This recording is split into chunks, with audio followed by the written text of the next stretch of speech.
People usually say your crosshair is all based on preference, and that it doesn't have much of an effect on your gameplay. But I'm here to tell you that your crosshair choice can be optimized to your playstyle, and that crosshairs actually affect your aim a lot more than you think. What is going on, ProGuides family? It is your host, Sergeant Frost, and today we're going to cover why your crosshair can actually help change how you play. Now, before we get into this, I want to make a disclaimer that at the end of the day, you should always use the crosshair that makes you feel the most comfortable in all engagements. However, there are key differences to crosshairs that have very subtle effects on your aim and playstyle. So if you're wondering what type of crosshair you should use, maybe this video can help you get a better idea. We'll also explain why bigger crosshairs might not be as commonly seen in Valorant as in other games like CSGO. So let's get right into the video. First of all, the most important aspect of your crosshair is the size. If you have played around with the idea of different crosshairs before, I think one of the first things that you need to learn to mess around with is the size of the crosshair. The size of your crosshair is made up of the crosshair length and gap put together. Thickness also plays a role in this too, but that usually doesn't make a crosshair bigger, it just makes it look fuller in a sense. Now some of you may ask, why does size matter? Well, depending on the size, the type of fights you will feel comfortable taking will change. For some of you, this will be obvious, as you've already experienced it while trying out different crosshairs. For others, this example might demonstrate it better.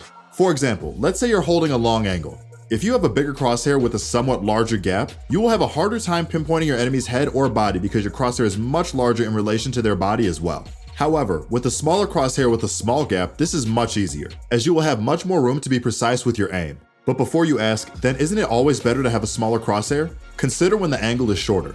If you're holding a shorter angle, a bigger crosshair will now have an easier time aiming at the head or the body because the size of the crosshair is much more similar to the size of the head and the body. However, with the smaller crosshair, the body and head will now be relatively larger than the crosshair. But why does this pose an issue? Let me explain. Before we can really understand what's going on, I think that it will be better to give a little context on aim. Aim is as much as a mental game as a mechanical one. You can be the best mechanical aimer in the world and always be on target, but if you shoot at the wrong time, you'll always miss. Although the mechanics of aim take you to the target, tracking a target and shooting when the crosshair is on the target is a mental aspect of aim that is often overlooked. Knowing how fast you can flick to a target, or understanding your physical limitations such as reaction time are also mental aspects which affect when you shoot and how you hold an angle. These are factors which affect aim a lot more than just raw mechanical mouse movements do. That's why you can't just flick the mouse around the screen and shoot wherever your crosshair goes over a target. There's a level of control that you must have mentally with your aim that enables you to use your mechanical aim. If I lost you at this point, just know that aiming requires a lot of mental work as well as physical skill. I think that a lot of newer players don't understand this insight as much, but as you progress as a player and become very skilled with your aim, you'll start to notice that sometimes the biggest reasons you lose a duel isn't because of your aim physically, but because you weren't mentally prepared to take that fight. Anyways, the reason why a smaller crosshair is problematic in a close range scenario is because a smaller crosshair requires a lot more focus to use. In longer range fights where you have to focus to hit that headshot, you won't have much of an issue because the crosshair is well suited for that purpose. However, for close range fights and also situations where you're caught off guard or flashed, the smaller crosshair poses a threat because you have to focus much more to adjust to the situation as well as having to keep track of your crosshair. In many cases, this makes closer range fights much harder to comfortably take. Also, it can often lead to situations where a fight you should have won at a close range is lost, mainly because you broke focus just a little bit, causing you to miss your adjustment. Another thing that crosshair size affects is how your sensitivity feels. Seems crazy, right? But think of it this way. If you try to move a bigger object the same distance as you move a smaller object, the bigger object will look like it moved much less relatively. This concept is the same with crosshairs. If you have a smaller crosshair, every movement feels a lot more precise and generally faster because you're moving a smaller object across the same screen space. This is why when you use a smaller crosshair, adjustments might feel fast but harder to control. Whereas if you have a bigger crosshair, you're moving a bigger object so it seems slower, but also smoother because a small movement doesn't shift your crosshair very much. This plays a larger role in situations where you have to control your crosshair more, like when you spray control or spray transfer. It's much easier to lose track with a smaller crosshair, but it's much harder to be precise with a bigger crosshair. Additionally, crosshair length plays a subtly important role in how you mentally prepare for a fight. In a weird way, the length of a crosshair also is an indicator of when you're almost on a target. For me, the crosshair length actually is something that helps me control my crosshair when I aim at an opponent. Once the opponent is within my crosshair length, it sort of gives me a mental check that guides me towards the target better. Almost subconsciously, the crosshair length functions as a mental reminder that I can shoot soon. This is especially helpful with holding an angle and making a larger flick. With a smaller crosshair, this becomes much harder because I don't have anything that mentally primes me for a shot. That's also why dot crosshairs, while very precise, can sometimes feel very inconsistent. At least for me, I've had moments where I feel like a god on dot crosshairs, and other times where I feel like I'm missing every single shot. I think there needs to be a good balance of consistency and precision to make yourself feel comfortable with the fights you take, but also not be constantly anxious about whether you will hit the shot or not. Knowing which crosshairs affect how you feel taking certain fights is very important for a practical reason as well. If you're playing an entry role that requires a lot of close range fights, a somewhat bigger crosshair might be better to make your entry feel more consistent and less hectic. If you're playing more of a support role that relies on longer range duels to trade teammates or play the objectives, a smaller crosshair could bring more mileage to your gameplay. For example, some pros in CSGO like Xantares play with a super big crosshair, yet he is still known as one of the best aimers in the game. Your crosshair is a complement to your skill set and playstyle, so molding it to fit your needs is key to finding consistent success. But some may ask, why is it that pros typically use small crosshairs? This is an interesting question that I think has a lot of reasons added together. But before we go into those reasons, let's first talk about our question of the day. Today's question is, what crosshair style do you enjoy playing with the most? Personally, my crosshair is 1-4-2-2 because it's just a standard crosshair that feels very consistent but also allows me to take more precise shots. Let us know what your crosshair combination is in the comments down below, and maybe we can all try each other's out and try to find a new crosshair. I'll be looking forward to crosshair shopping in the comments section sometime later. Now, let's get back into the video. One of the biggest factors in my opinion is that a smaller crosshair has a much higher skill ceiling. For pro players, playing with a smaller crosshair might actually be better because they've already reached a point where their aim feels comfortable in close and long range fights with a small crosshair.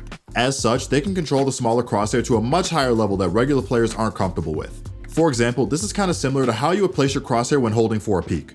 A pro might be able to hold extremely close to a corner because they have the reaction speed and aim to instantly headshot the first person swinging, but regular players are not able to hold the same way they do because they just aren't good enough yet. In the same sense, pro players have the aim necessary to control their crosshair at that level. Another reason is that because their skill level is much higher, the point I made on crosshair length still applies to them, but at a smaller length. For pros, the smaller crosshair length is more than enough to mentally prepare them to shoot when an enemy enters their crosshair. One thing you should notice is that although the dot crosshair is the most precise out of all the crosshairs, not a lot of pros use a dot crosshair. Do you wonder why? Well, because that little bit of mental preparation might still be necessary, and having it makes them feel more comfortable when playing. Preference is a buildup of practical results and theoretical considerations, so find what works for you and roll with it. And as you improve, maybe try to test out different crosshairs to see how they feel. As you become a better player, some smaller crosshairs become more consistent for you. But if you want to get a taste of how pros play the game or get to that level where you're pushing the limits with the smaller crosshair, make sure to check out our website ProGuides.com, where our Radiant and Immortal level coaches will be more than happy to help you improve your gameplay efficiently. We also have courses from TENS and Psalm that can instantly take your fundamental knowledge of the game to the next level. Don't miss out on getting a chance to learn from the best. One final reason is related to how the game is designed. Spray control is harder to consistently rely on in Valorant because spray starts to randomize after the first few bullets. As such, one advantage for big crosshairs is voided because you don't need to have as good of spray control. Simply put, small bursts and quick repositioning will favor you a lot more when taking fights, and that means smaller crosshairs don't have to run into the possibility of having trouble spray controlling. Another factor that can make smaller crosshairs become more popular at the moment is that lag compensation is a large issue that has still been plaguing online play. With how disadvantageous it is to hold an angle, I think that the mental preparation benefit of bigger crosshair lengths isn't as nearly as strong as it would be in other cases because you rarely want to hold an angle, but instead peak that angle, in which case both smaller and bigger crosshairs would be better or worse depending on the distance. With these factors that affect the game whether by design or by flawed system, having a big crosshair is not as good currently. Instead, maybe a medium-sized crosshair would be suitable for someone trying to get better at the game. Apart from the visual functionality and fullness of a crosshair, the thickness and color often fall more under the preference side of the crosshair's design. For the most part, a crosshair's color and thickness could be anything you want as long as it's still easily visible and doesn't somehow cover up your opponent's model. If you want my opinion, I think that the green and cyan color usually has the best visibility, without seeming too unnatural or out of place on my screen.